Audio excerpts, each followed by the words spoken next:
Welcome back to Cord Cutting Today, where we break down some of the biggest stories happening in the world of cord cutting, including today. Roku has confirmed it's discontinuing a popular streaming player. We'll tell you which one and what's happening there.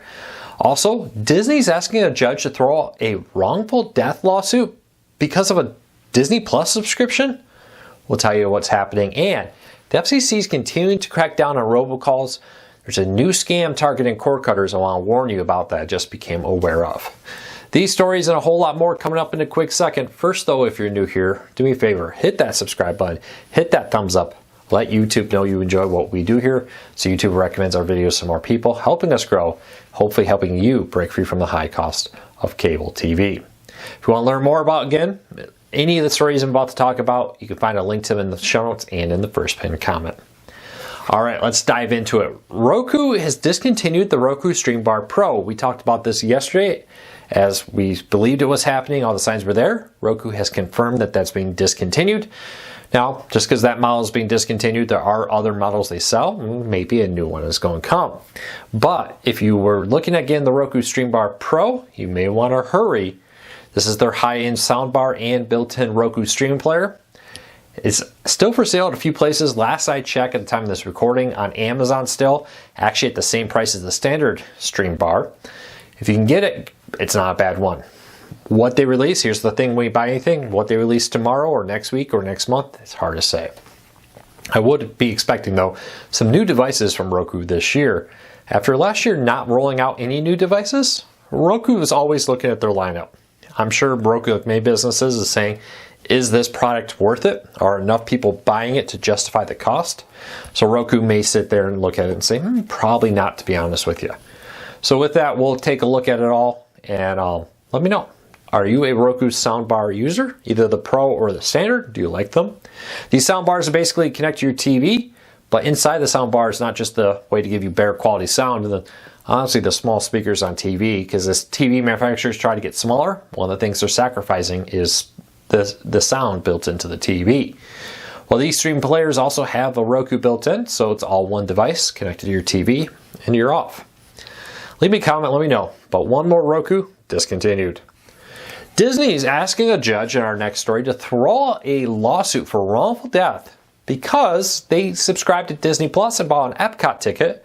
Well, in the terms of service for Disney Plus and others is the fact that if you subscribe, you agree to arbitration, not to sue them, to go to arbitration, which basically you sit down and try to work it out before it goes to court. It's a lot cheaper for companies. Because of that, Disney's asking the judge to throw out a wrongful death that happened on the property lawsuit, arguing that Disney was responsible for this death, or at least has some type of responsibility for it. And they're asking Disney to pay the money for that. Disney's saying, hey, well, you subscribe to Disney Plus at some point, you should be required to go to arbitration for something like this. It's going to be interesting lawsuits. How firm are these terms of service that, let's be honest, most people don't understand? I do this for a living. You read some of these terms of service, I even struggle with this. This is what I do for a living. So it'll be interesting to see how the judge rules on this. Will the judge stand up and say, yep, this legal precedent here is a good precedent, we're going to stand by it, we're going to continue to enforce the terms of service for something that if I read the story right, the person wasn't even still subscribed to when this happened. This is something that years ago they had subscribed to and then let lapse, or not. I always read terms of service, but let's be honest, most people don't. And if you do read them, understanding them is very difficult because a lot of it's written by lawyers, for lawyers, not for you and me. But get your prediction in now. I want to hear from you. Question of the day. Will Disney be successful in forcing arbitration on this? Because, the people who this very sad and unfortunate thing happened to had previously subscribed to Disney Plus or bought a ticket to Epcot. Leave me a comment, let me know. Do you think that should be allowed? Or do you think Disney should have to face this in court? That's my question of the day to you.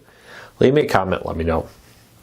All right, the FCC is cracking down and setting new rules on AI-powered robocalls, doing all kinds of things to try to crack down on the AI revolution that could be used to make it sound like somebody's endorsing something or doing something when they're really not.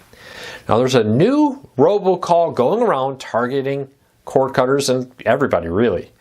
I actually got this, and I know it's a scam because I don't subscribe to it. A popular large internet and television provider got a call from somebody claiming to be them, saying that your 40% discount is coming to an end unless you call this number, switch your plan to stay on it. It was clearly a scam for a variety of reasons. For one, it didn't give you a call back. It just said call back on the number in your caller ID, which probably means they're calling from multiple numbers. But be very careful. This is a popular one. We heard this a lot with Spectrum and Comcast.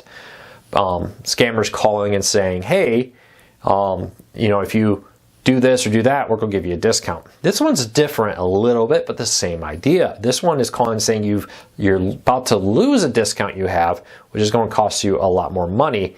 As a result, call us, pay us some money, and we'll help you save money in the long run. Be suspicious of anybody who calls you out of the blue, especially if they ask you to pay for anything with gift cards, but just in general of calls. I know I use TruGreen for lawn care, and I actually went in and I had a call from a sales department. They're offering me a discount, and I actually said, let me call you back to make sure this is real. And it was, but I had justifiable, maybe this is not real. Be very careful. Scammers are increasingly targeting cord cutters, internet providers, and more. Right now, a big one seems to be things like I said, you're losing a discount if you switch. Or if you prepay for 6 months, we'll give you 6 months free. Increasingly, these are scams. Hang up, call the company directly that you want to talk to see if they're real or not. Another popular one is people pretend to be Roku support, trying to sell you a subscription in order to set up your Roku, Fire TV, Apple TV, or more. Keep that in mind. All right, next story up. Did you know we actually have multiple YouTube channels? We have a second YouTube channel called The Breakdown with Luke, where I review a ton of technology and I'll relate to cord cutting and just everyday items. I would love your support over there. We're getting very close to 30,000 subscribers on that channel. If you like what I do here, you want to support me, we would really appreciate it. There's a link to a story about this down there where you can find links to The Breakdown with Luke. If you would, consider subscribing, checking out the videos a couple times a week. I post reviews of a wide range of technology products. Some of you may be interested, some of you may not, but I would love your support. We also do things like quick tips of the day, giving you tips, tricks, and ideas on a wide range of products and services. So check that out. All right, let's keep going. Disney's expanding its free lineup of channels on the ABC app. Disney's quietly building a free ad-supported streaming service on the ABC app. Now, this is a very nice app that gives you content if you are a cable subscriber in the past. But now there's live channels included, including an ESPN 8, which shows weird random sports from all over the world. If you have a Roku, Fire TV, Apple TV, and you like free content, check out the ABC app. It's kind of becoming a sleeper, and they're adding more live channels. Now, some of the channels are locked behind a paywall. Some are available for free up front. Check it out. Link in the show notes down below if you want to read more about this. But Disney quietly continuing to add more free content to the ABC app. Again, some behind a paywall, some free through the app. All right, we got what's new on a variety of different streaming services, including Netflix and Hulu. If you want to see everything coming to Netflix and Hulu, I have a link in the show notes down below. You can find it there. To all these lists. Every week, we post breakdowns of some of the biggest streaming services and what's being added to them for free. Check it out. Hey, do you have a question for me? A question related to cord cutting and more? Leave me a comment, something like a question for Luke, so I know it's something you want me to answer. I do read all of them. I try to answer as many as I can. Sometimes I answer them in the comments. Often I do because they're best answered that way. Sometimes if it's one I think best answered here, or maybe something a lot of people will want to know, I'll answer at the end of one of these videos. One of the questions I get is, who do I believe will win the Fubo versus Venue lawsuit? Now, somebody pointed out, and it's very true, that the judge deciding to put a hold on Venue Sports per Fubo's request as they try to block the new live TV streaming service from Disney, Fox, and Warner Bros. Discovery does not mean he believes they will win the lawsuit or not. So who do I think is going to win? I'm going to be honest, this one's tough. This could go either way, I really firmly believe. It kind of one of those things where it kind of comes down to how does the judge interpret the law. Will the judge come down and say, yes, Disney and Fox and Warner Discovery are acting in an anti-competitive manner? Or will the judge say, you know what, Disney, they own this content, they can do with it as they want. They're not breaking any laws and they should be able to sell it. I struggle on this. I've seen both sides. I honestly have absolutely no clue. You know me, I often give predictions on what I think will happen or won't happen. This one's tough. It's going to come down to who makes a better argument in court. What I saw in the preliminaries did not seem very cut and dry on either end, to be honest with you. But obviously both sides are holding some stuff back maybe for the actual court case. We'll see.